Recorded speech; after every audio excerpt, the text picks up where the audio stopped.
Good day. Welcome to another edition of Spotlight on Mahopac Schools. Eric Gross, your host, along with Superintendent of Schools, Anthony DiCarlo. And Anthony, good seeing you, sir. Same here, Eric. Good seeing you too. Actually, believe it or not, halfway, the year is halfway over. We finished the first semester, and we have a lot of things that we've covered in our spotlights, and of course, there'll be a lot to cover between now and the end of June. We've talked so much about the craziness that has taken place in the 2021 school year. On top of it now, we have weather problems. Yeah, of 4 course. snow days Yeah. so far in the Mahopac school. Yeah, it's ironic because the year that you'd like to have a mild winter, we're probably having the worst one we've had in a number of years. But with that being said, it is what it is. As you know, Eric, and the audience, I'm always going to err on the side of the health and safety of my staff and students. So to date, we've used 4. We have a total of 6. If we happen to use more than 6, then all future days after 6, we'll be doing remote learning. I mentioned that back in December. So as we get closer to that, I'll remind the public in my updates. But hopefully we don't have to get to the 6. But if we do, then subsequent snow days will be fully remote learning. Well, here we are in the middle of February. I know. So hopefully another 4, 5, 6 weeks, maybe we'll get a break. Yeah, I'm hoping so because, as you know, we've started sports. As you know, last week we got the okay from the governor's office, and the Board of Education has allowed us to start our sports. They're going to be games starting next week, and then we're going to go right in, hopefully, to the end of the year in the school year in June with our sports here at the high school. So we're excited about that. We're cautiously optimistic. We've told our kids the importance of being within their own kind of bubbles so that we don't have to have the kind of contact tracing and lose teams for weeks at a time. The coaches are doing a great job making sure that the kids are split at practices, they're doing their social distancing, and we continue to keep our fingers crossed. But sadly, the championships have been canceled. Yeah, so they're not going to be regional and state championships as normally would be, but there will be, like we had with our girls soccer team. They were co-champions for Putnam, Northern Westchester large schools. So there still will be a week of playoffs in each one of those sports, and there will be a quote-unquote, Putnam, Northern Westchester champion that will be crowned. So at least it's something to look forward to. Again, the seasons are going to be very encapsulated. You have 8 to 10 games, basketball, boys and girls, and hockey, and then, believe it or not, March 8th will be here, and then we go into the fall season too, and then after that, the middle of April, we'll be into the spring season. Anthony's talking about moving ahead now to fall, spring, and then summer, of course, and right before that, the 2 big events that take place in schools around the world, namely graduation, proms, activities like that. Has there been any discussion concerning that? Yeah, it's a great question, Eric. And I've had dialogue with the high school, with Mr. Calabro, who's working with our advisors, and they're working with the venue. And as you know, and this is always subject to change, because what the positivity rate is now may be very different in June. We're hoping it's actually even better. Right. But, we're looking to do something. Now, clearly, it is not going to be a normal prom. It's not. Okay, because it will depend on how much the venue, rooms that they have, what their capacity is, what their rules are. But we're going to look, hopefully, to do something for our kids. What it's going to look like, I can't answer right now because it's only February. I don't know what's going to happen in June. But it's not going to be 500 or 600 kids together. It may be a group of kids in one room and another group in another, and socially distanced and working through it. I think the venue also has an outdoor tent. So they are working on having the kids do something, which is much better than last year when there was nothing being done. So we're exploring it. We'll continue to explore it. As we get closer to that date and what those parameters will be, of course, they'll be shared with the students as well as the parents. In our last program, we chatted with the principals of both the middle school and Mahopac High School about young people coming back into the classroom, urging parents to make those kids come back to school. Since our last talk, has anything improved? Yeah, so what's beginning to happen, as you know, the first semester is over, and I know the guidance counselors are working very closely with families to say, listen, the first semester is open. Your son or daughter really has not been in regularly, meaning remoting in, not doing their schoolwork, And for them, it's probably a good idea to come into school, to have that eye-to-eye contact, not just, Eric, with the classroom teacher, but with our support staff personnel that can help the kids get back on track and get better acclimated. You know, it doesn't say in any of the guidance, okay, COVID-19, you get a pass and you're going to socially be promoted. You're not. You have, and the state has been clear. You have to be doing the seat time, whether it's in-person seat time or on the computer remotely seat time. You have to log in and do your work every day. If you don't, you're going to be back as a freshman, junior, senior, depending. You have to have X amount of credits to be able to go on to the following. Now we have half the year left. So we encourage kids and students specifically. I get it. A lot of parents and students didn't want to have to be quarantined over the holidays, and we know that was a spike. We're now down to a rolling average of below 5% in Putnam County.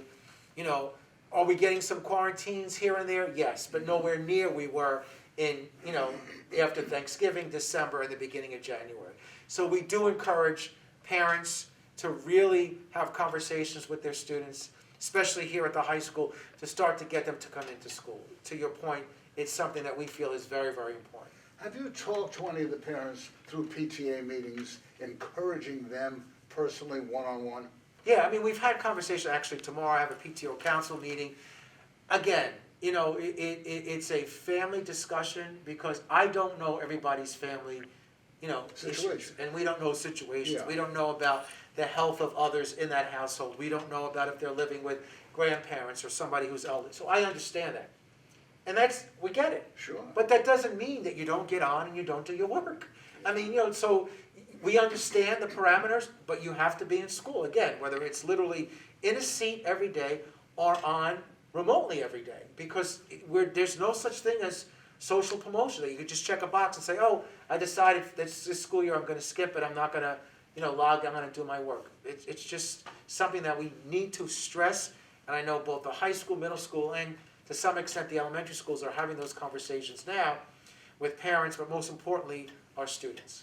We know you're in constant contact with county officials, the county executive, people from the Putnam Health Department, Shana Siegel and Mike Neshwater, Commissioner of Health in Putnam County.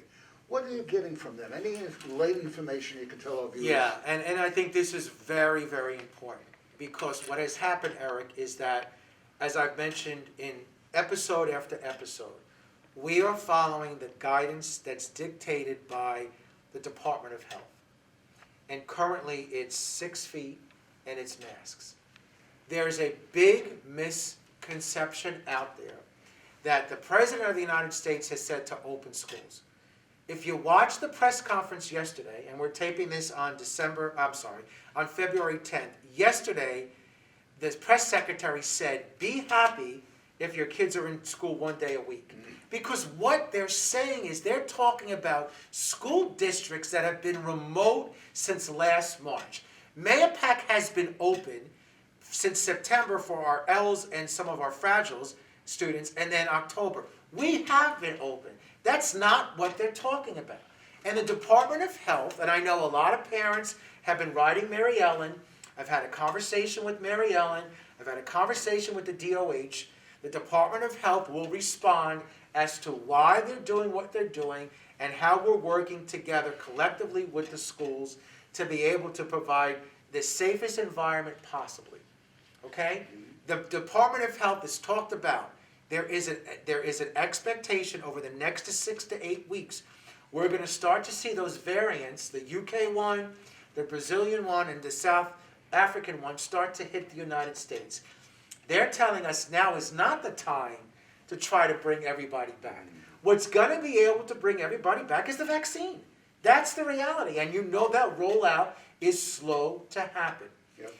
Eric, as I mentioned to you, to bring everybody back, you have to double the space of each one of your buildings. We don't have the operational capacity to do that. Now, if things should change, and I know the CDC this week is coming out with some new updated guidelines, the Putnam County DOH will look at that, and then we will work with the DOH as schools in Putnam County and Mary Ellen and the DOH, and then we'll see what may be able to be done in the next coming months. I haven't changed the position on that. I'm not going to, Eric, decide I'm going to ignore Putnam County and what they're saying the guidance should be, and decide to bring, kids back, not following that. I would be negligent. And then God forbid we had an outbreak or something happens. And there have been circumstances in Putnam County where, thank God, it hasn't been huge, but there have been spreads, attributed to schools. Again, not a lot, but a handful here and there. Yeah. So it's something that we have to take seriously, okay? I do get it. I understand it. However, I can't arbitrarily on my own decide to ignore what those guidance practices are. I can't do that. Once the better weather comes into play, we're talking about April now, May, it starts to get nicer outside. Would it be possible to educate children out of doors? So we're looking at that. So that's a great point. So we are, believe it or not, we've reached out to some of the military capabilities, and we're looking at tents and other things to do. Because you're right, Eric, if we can set those up, and of course, there's a lot of red tape that has to go through that. You got to get permits to do it. But if we can get some of those tents available, and we can do it, and start to put them on our campuses in the spring, they'll help us over the summer and then even to next fall. So that is one of the areas that we're looking at. Mike Tremblay, our Assistant Superintendent for Curriculum Instruction, has been actively involved in reaching out to some of those local military establishments to see if they do have tents and what that would involve. So I want the public to understand, we're looking at every possible way that we can. And that's why it goes back to what you said, Eric.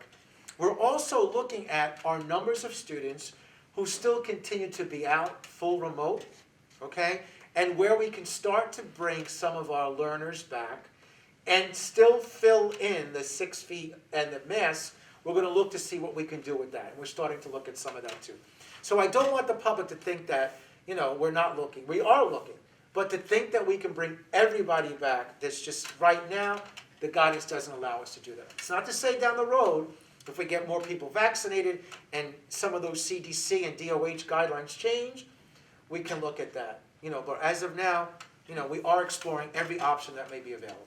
I may want to give a special plug to the gentleman behind the camera today, Dr. Prismilski, for running that music department the way he does here in the Mahopac schools, getting involved with the music department. Mahopac High School is a band program, has programs that many other schools do not have. Yeah, I encourage, due to the virus. it's a great point. Stas has begun with his illusions, and we opened that up, beginning of January. There are many, many districts across the state that have no music. They don't have the 12 feet to be able to do that. 12 feet. So Stas and the choruses and the orchestras and the jazz bands, they've been working after school, socially distanced, and having the kids be able to, in those small pods, play music and hopefully be able to give performances, whether they're virtual or maybe down the road, as we get to the end of the year, actually in person. But we've been ahead of that curve. The same thing with our theater. We have our theater students working down at the fall school, socially distanced. So, it's important, Eric, to bring up that we don't have our heads in the sand. We're not just ignoring things and saying that's just the way it is. Where we can do and bring kids back into extracurricular activities, we are. Just like we talked about the sports. Now, even though the sports have started, they have to socially distance during practices. They have pods. They're going to have random testing that's going on. So we're trying everything possible that we can do to try to make the experience, especially for our high schoolers, as close to what it used to be, understanding it's not going to happen the way it was, probably for, a number of more months until, again, we get everybody vaccinated. There are some unsung heroes in the Mahopac school as well. If you recall back in the fall, you and I and several other people rode a school bus when the plans were getting ready for those school buses. These drivers are on the road morning, noon, and night, virtually. Now with bad weather, something else has been thrown at them. Yeah. But these people are incredible public servants. Bus drivers, custodians, with snow removal. Secretaries, teacher assistants, teachers, nurses, everybody. We've never been through this before. There's no book that says, here's what you do. It's like, the analogy that, the plane is in the air and you're building it. Yeah. Well, and it's a credit to everybody who's really working as hard as we can to be able to provide the best that we can during these most difficult times as we go through each week and each month. And I do understand the frustration. And I do understand a lot of times that people hear a soundbite either by the President of the United States or our governor. For example, the governor mentioned a couple of weeks ago, Eric, right? You could have weddings of 150 people. Well, what does that mean? They still don't know the guidance. And that's what happens. So people think that because he said it, okay, the next day do it. No, it doesn't work that way. Sometimes it's weeks and months before you get the guidance of how you can actually do that. And that's the frustration. So whether it's schools, whether it's catering halls, whether it's restaurants, whether it's sports, venues, something is said, but then it's weeks to get an understanding of what you have to do to be able to meet those specific, benchmarks. School food. There are people out there hurting.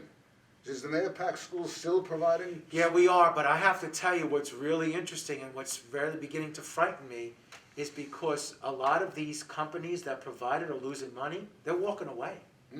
I mean, I've heard of some school districts down county where they've walked away because they can't make money, because nobody's in school. So it's difficult. Right now, our Mart's doing a very good job. We continue to provide meals and do what needs to be done, but this is something else that, you don't understand on the side of it, the impact that it has. So again, I really want to encourage families and students to start to come back into school. There's no learning like learning in person. And I want to reiterate what I said. I do understand what happened in December and January with regards to the holidays and not wanting to have to, God forbid, get quarantined. But we're back into a flow. The numbers continue to go down. The best type of learning is that in-person learning. And support. I mean, a lot of our kids are struggling, and I understand that. But the best support is to come in and talk with and kind of recalibrate with our great support staff, whether it's our counselors, our psychologists, our social workers. We're here to help. And if you're in school, it's much easier to do that kind of in-person help. Okay. There you go. There we go. I mean, vacation next week. I mean, I hope those people who are, have some time to relax and enjoy one another, be careful, be safe. And then before you know it, we're into March. And we're into now the second part of the school year, and then we're starting to look at budget and other things that are going to be coming up. What about construction before we say goodbye? Yeah, so interesting enough, today Yeah. we have walkthrough for our bidders. And again, as crazy as this has been, pandemic-wise, we're doing very well with the bond. Eric, because there's nobody out there. There's no construction going on. There's been no bonds that have been passed. So we're being cautiously optimistic that we're going to do very well with our bond bids. This building is basically going to be turned upside down over the summer, not only inside but outside. I've asked for people to be patient. We have to be patient. We're looking, Eric, and I think this is important also. We do understand that we're going to try to offer, and we're working on it now, summer programs, not just for our ESY kids, but for all our learners, so that we can get kids additional support over the summertime. We're working on that. We're working on that. So we are trying and we're listening. It was President Biden. There you go, telling me, thank you for making the comment. But we're working on programs too over the summertime, because we understand we want to have kids continue to learn over the course of the summer, and we're going to hopefully come up with a cadre of programs. Again, not forced, it's up to individual families, and we're trying every which way that we possibly can. Okay. So again, one and all, have a wonderful vacation, relax and enjoy, be safe, stay healthy, and Anthony and I will be back in a couple of weeks to give you an update on how we're doing here in the Mahopac School District.